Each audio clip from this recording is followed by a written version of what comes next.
മരണത്തിനായി വിധിച്ചു കറയറ്റ ദൈവത്തിൻ കുഞ്ഞാടിനെ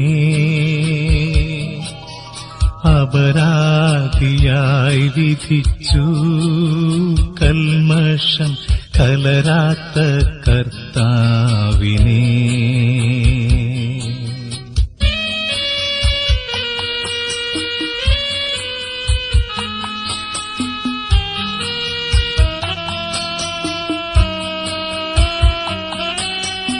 അറിയാത്ത കുറ്റങ്ങൾ നിരയായി ചുമത്തി പരിശുദ്ധനായ നിന്നിൽ